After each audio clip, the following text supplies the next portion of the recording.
Hello, we welcome you back here, John Bachman. We're going to quickly take a listen in. Josh Earnest, the White House press secretary, now is taking questions about the news that was broken today.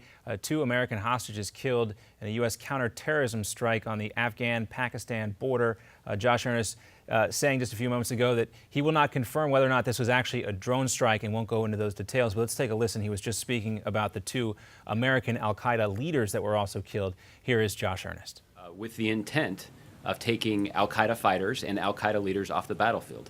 We do that because we know that the al-Qaeda organization is actively planning and plotting against American citizens. We have, as is encapsulated in the authorization to use military force, the United States is at war with al-Qaeda and its affiliates because of the way in which these affiliates are plotting and actively planning against the United States and our citizens. Okay, but what I asked is, Gadan and Farouk, did they represent an imminent threat of violent attack against the United States, which is the words of the Attorney General as to what would qualify as a justified killing of an American?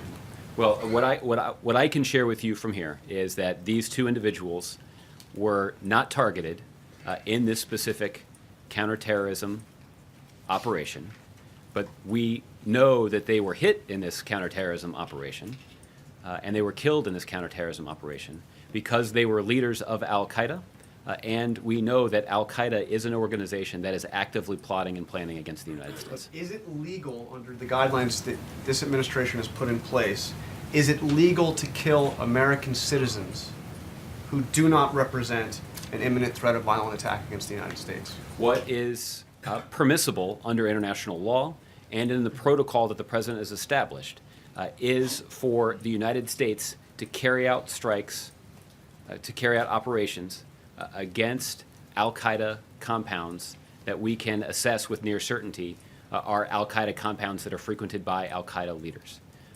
And that is the operation that took place, and that operation did result in the death of al-Qaeda fighters and al-Qaeda leaders who were in this al-Qaeda compound.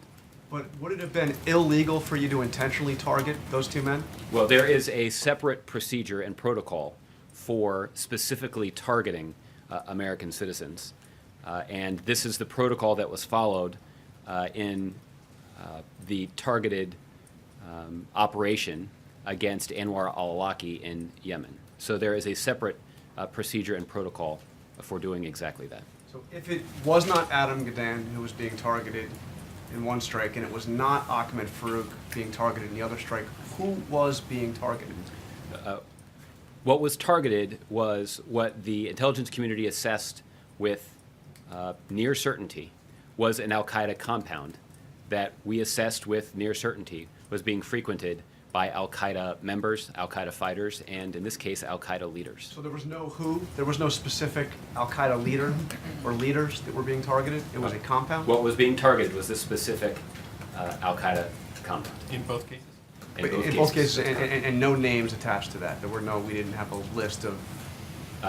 That's correct. What we were targeting specifically was this al-Qaeda compound that was based on this near certain assessment that this is a compound that was maintained by al-Qaeda and frequented by al-Qaeda leaders. Okay, there's another story I wanted to get you on quickly. Revelations regarding donations to the Clinton Foundation and actions taken by the United States government. I want to take the second part first. In hindsight, given what has happened with Russia over the last a year or 2, was it a mistake to allow a Russian company to essentially corner the market on uranium in the United States? Was it a mistake to allow that transaction to go forward, allow them to control basically 1/5 of the uranium supply in the United States? John, I'm not familiar with that specific transaction. I know there's been some reporting on this today, but I can take your question and see if we can get back to you on the specific transaction that you're talking about. And the memorandum of understanding that governed Hillary Clinton's financial dealings, the financial dealings of the foundation and her husband's speaking fees. First of all, can you make that memorandum public? Because I don't think we've ever seen it.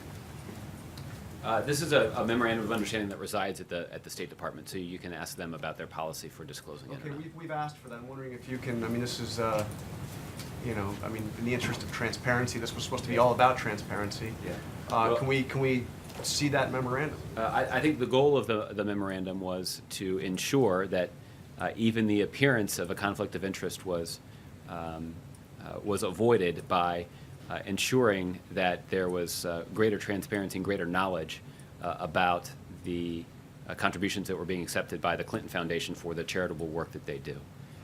That was the goal of the memorandum. I mean, essentially, then Secretary of State Hillary Clinton promised that she would make public the donations to the Clinton Foundation and also speaking fees for President Clinton.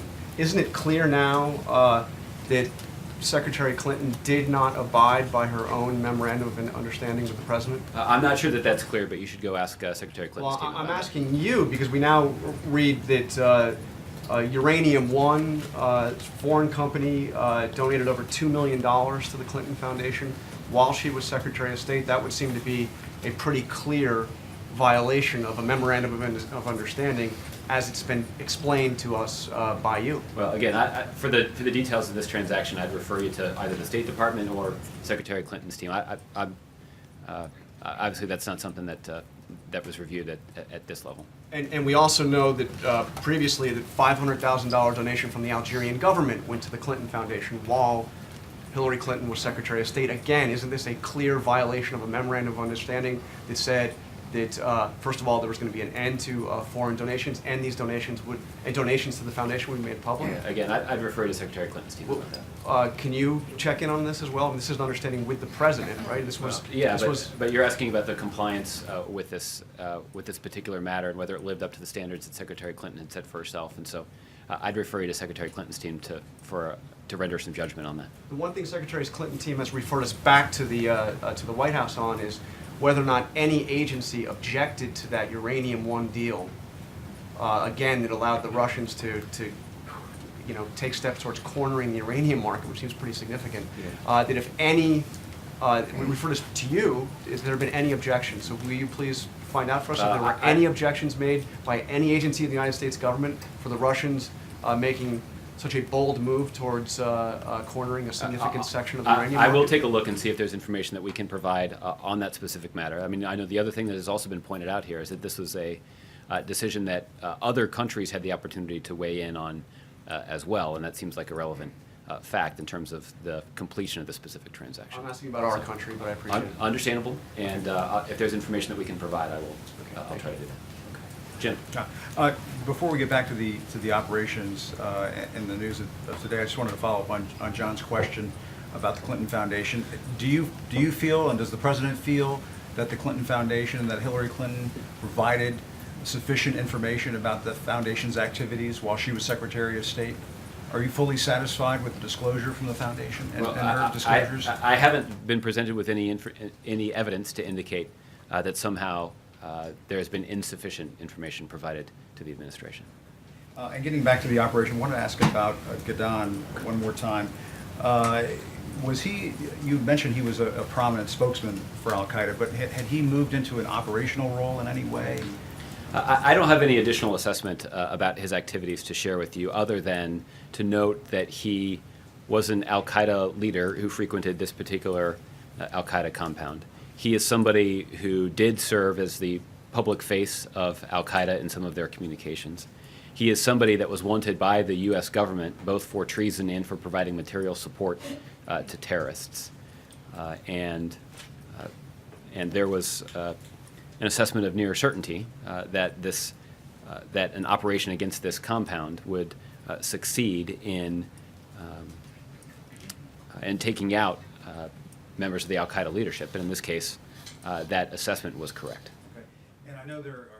All right, there you just saw Josh Earnest talking also first about the operation we learned about today that took place in January, declassified now, 2 American hostages being killed, and a lot of questions in that news conference today, specifically about Adam Gaddan, one of the Americans who was not a hostage but was an al-Qaeda operative. And I'm actually looking at an article from the New Yorker back in 2007 right here, talking about Gaddan, a well-known guy, 2 American intelligence operators.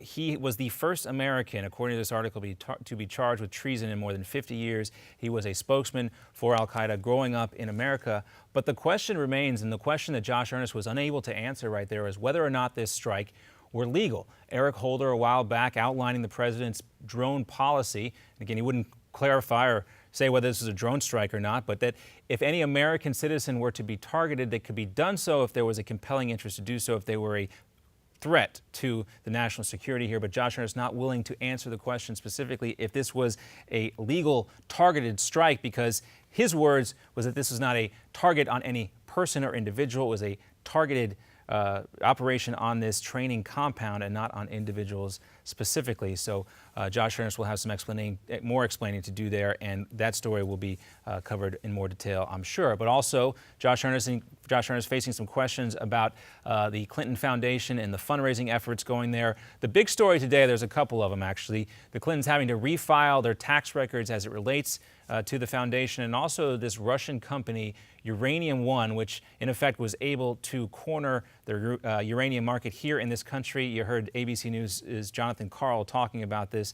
A lot of questions out there, not just from Clinton's opponents, but some other folks about whether or not there was some sort of quid pro quo there for a donation, again, given to the Clinton Foundation, and also lots of questions about speaking fees for the President Clinton as well.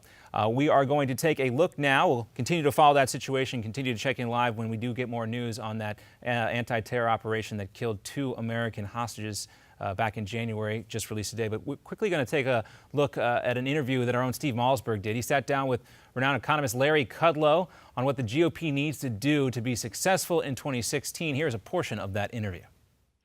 I'm watching all these Republicans in New Hampshire at the cattle show this past weekend. And I just want to say that I was disappointed because I don't think the GOP has yet established a clear growth agenda of their own. All right? Once in a while they mention the word. Nobody has fleshed out a flat tax plan. Marco Rubio has the most detailed tax plan. He walked away from it last weekend, and his is not pro-growth. His is not pro-growth, at least on the personal income side. Business side, he's good. Personal side, he's got $2 trillion of child tax credits, and he's going to raise tax rates for middle-class people. So the Republicans have to tell the country, here's my growth plan on flat tax rates, on deregulation, on limited government, and a sound dollar. They haven't done that. They haven't done that yet. And I'm a little bit concerned they're not getting their message across. So I'm just saying, look, I'm sure Hillary's not going to take my advice, okay? But I did issue this challenge in this column I wrote and reminded her about JFK and reminded her about her husband. She can do this. Let me also say one more thing. The Republicans in New Hampshire really spent a lot of time attacking Hillary, okay? Attacking her, for the possibility of the Clinton Foundation money shenanigans, quid pro quo, as the New York Post put it, and Peter Schweitzer's book. I haven't read Peter's book yet. Let me just say that I don't think that's a fruitful approach for the GOP. Let her hang herself if the evidence is there.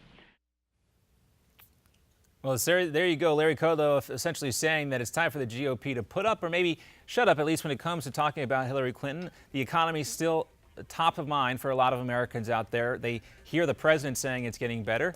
They don't necessarily feel that. Kudlow says it's time for the GOP to get out their tax plans and their economic plans if they really want to win over independent voters in this upcoming election. We're going to continue to listen in and check in on the White House as they continue to take questions on this counter-terrorism operation just declassified today. We'll be back with more here on Newsmax Now right after this.